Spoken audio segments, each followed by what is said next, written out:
The Dog and Joe Show on 93.7 The River. Call The Dog and Joe Show at 916-766-9370. All right, it is the Dog and Joe Show. We are back. Joining us now, Dr. Kooler is on the phone.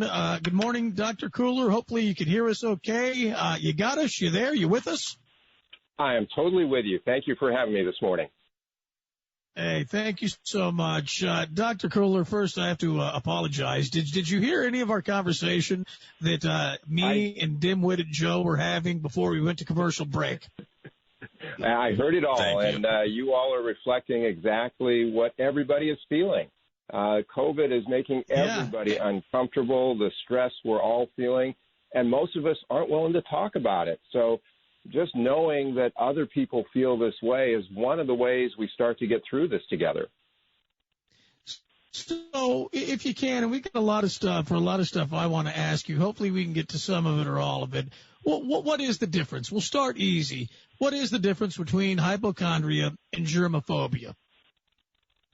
Well, the hypochondria is that you're really anything that you feel, you think you have the disease. The germaphobia is you're afraid that you're getting it through, as you described, washing your hands too much. You're going to not touch anything, so you're really afraid of picking something up. The hypochondria is you've already got it. And both are examples of false expectations appearing real. So it's fear. And if we don't talk about it, it gets worse and worse. So our hope is that we're willing to do just what you guys are doing, is bringing it out front and saying, this is how I'm feeling, and somebody else probably feels the very same way. I would think they'd have to, Dr. Kooler. I mean, honestly, this thing, for most, the mass majority, no one's ever gone through just a pandemic, no matter what it is. Just hearing the word pandemic and seeing that creepy virus on TV, I think that if people are honest, lots of people are feeling it. And I want to ask you this. Is all anxiety and or OCD, is it related to depression?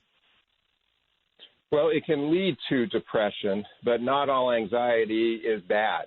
If you ever got ready to take a test or play in a sports competition, you want that little bit of nervousness and anxiousness to put you in your best performance. But when that anxiousness becomes overwhelming and impairs with performance or the ability to function normally, then you have a problem. So that anxiousness is really something that can be overwhelming and debilitating for you, and it can lead to depression. And once you get into that depression, the cycle gets worse and worse, and that's when we've got to find ways to break out of that. So, Dr. Kooler, and I appreciate greatly you taking the time, at what point does being down or having the blues, if you will, at what point does it turn into clinical depression? Like which symptoms or what behaviors? Where's that turning point? Well, the turning point is usually when it gets in the way of your daily functioning, when you're no longer able to get up and go do the things that you would normally do or do the things that you have to do, when sadness and gloom overtakes your daily opportunities to do things. It's time to get help. And what's great about today is that there are ways to get help. Depression doesn't have to be a way of life, that there are things that we can do, and we're learning more about our brains and brain illness, that sometimes it's a chemical imbalance which doesn't allow you to see the world in a more balanced way, and there's help for that. And there are other things that we can do for ourselves, just something like getting outside and walking. Though today may not be the best day to do that in the afternoon. Yeah. But getting some exercise and breathing and connecting, those are the kinds of things that can help your brain develop its own dopamine so you start to feel better by the things that you do instead of feeling worse by the things that you don't do. Gotcha. Okay. So, true or false on this one? Everyone has some form of depression, mild to severe. Well, it's not a true or false question. It's a continuum. So everybody feels sad at times, but you consider that depression? Probably not. But everybody has a range of feelings. And what we do most poorly is talk about them.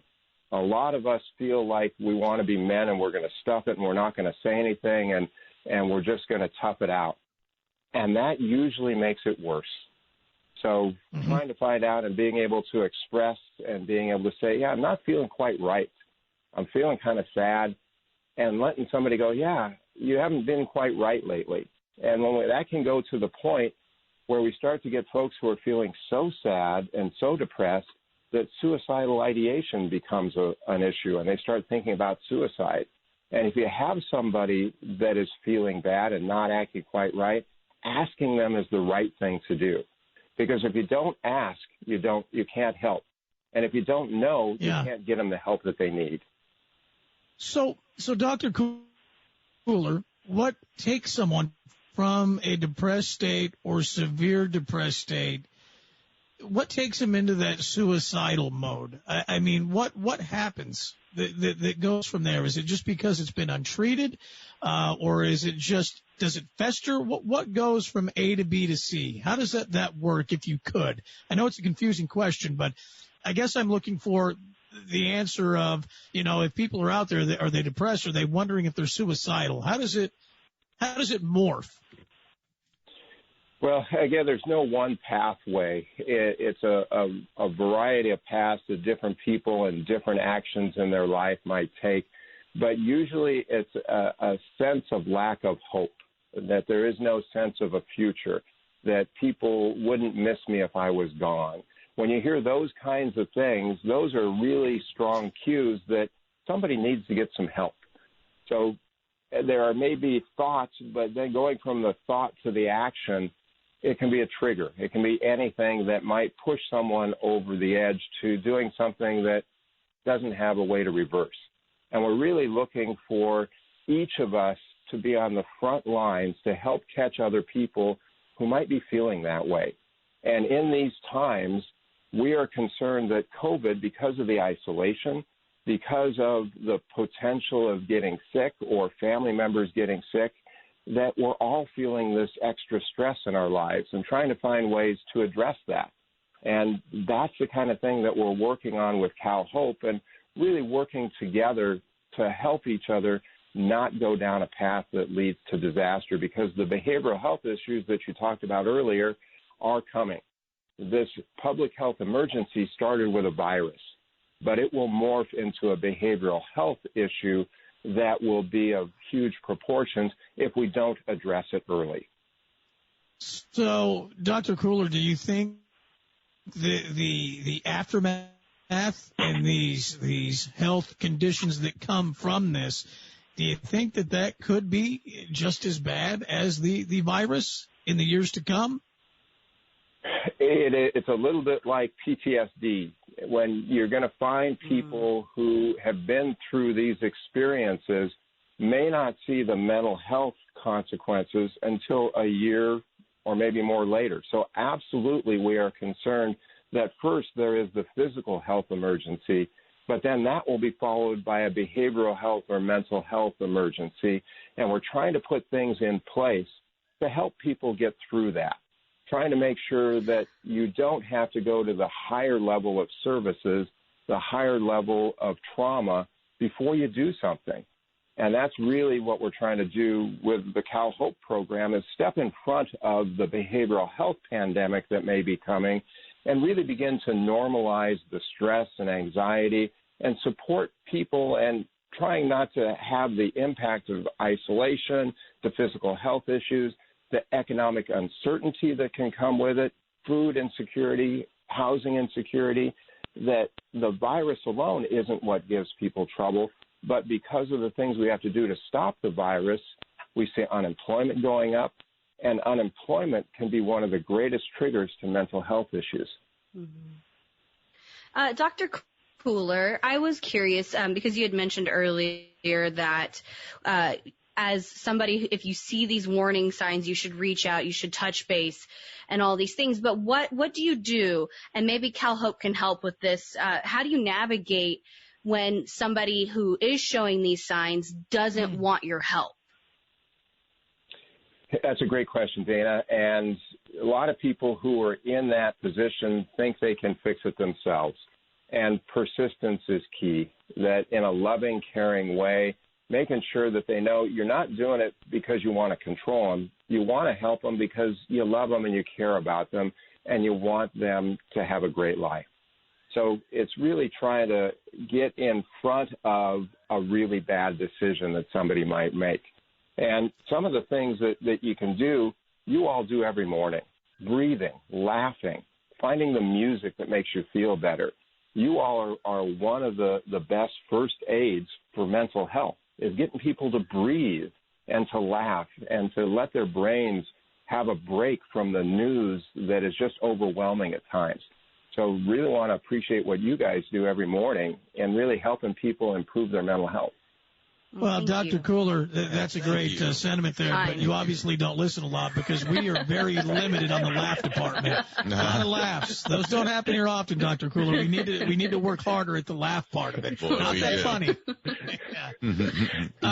Again, we've all mentioned CalHope quite a few times. I want to throw this number out, 833-317-HOPE, which is 4673. You can also go to CalHope.dhcs.ca.gov. And again, Dr. Kooler, I mean, throughout this, I would love to have you back on because you've got an immense amount of knowledge on this, and you are local. And can you give us some of your background as to how long you've been practicing and what you do exactly to maybe give people more comfort in what it is you're saying? Sure. I work for the State Department of Healthcare Services. I'm an assistant deputy director for behavioral health.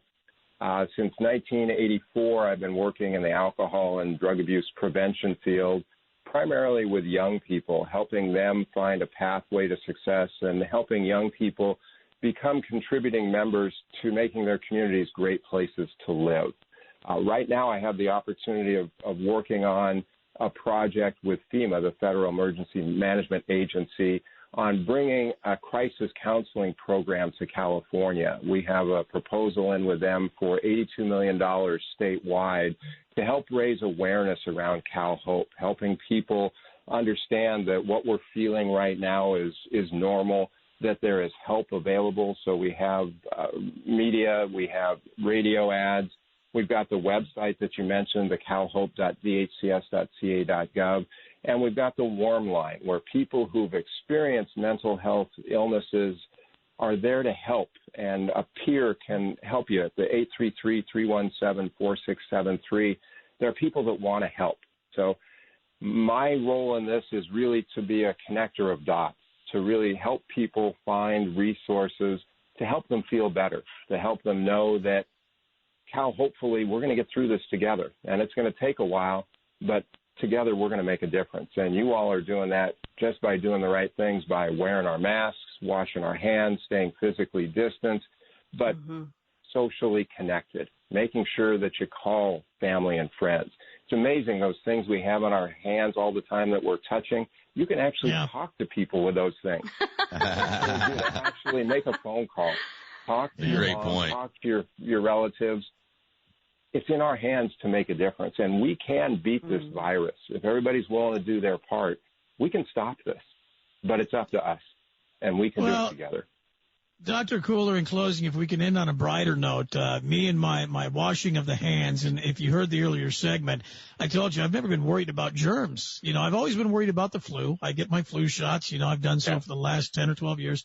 And I hate being sick. And then when this damn COVID thing came out, I don't know why it gripped me, but with the germaphobia, which I hope is a mild form of, is it something for me that's going to go away, or how do I get rid of this constant in my head, washing of my hands, worrying about it? What can I do to help myself quickly if I could be selfish? Absolutely be selfish. First is go ahead and wash your hands. That's first things first. But then realize that I've done it. I did my part. I'm okay right now. And then think about one or two things that you're grateful for. So shift from fear to gratitude, because gratitude and being appreciative is one of the greatest things that can shift you from that fear-based mentality to a gratitude mentality. So I thank you for washing your hands. I thank you for wearing your mask. And after you do it, think about 2 or 3 things that you're really appreciative of and see if that gives you a little bit of distance. And then each time you go to give somebody that air high five, remember to sanitize. Well, even with the air high five. Okay. All right. Hey, Dr. Kooler, honestly, you sound like a sharp guy, and I really, really do appreciate you taking the time out. And hopefully we can have you on again, because I know we could use your knowledge and all the fine things that you said. So we appreciate it. Dr. Kooler, again, if you want to jump on and you want to get more details, it's easy. All you got to do is call 833-317-4673, and the website again, CalHope.dhcs.ca.gov. So, Dr. Kooler, we appreciate your time, and I want to talk to you again soon, man. We appreciate it. Have a fantastic week. Yeah, thank you, Dr. Kooler. And call anytime. I appreciate it. Thanks for letting me come on.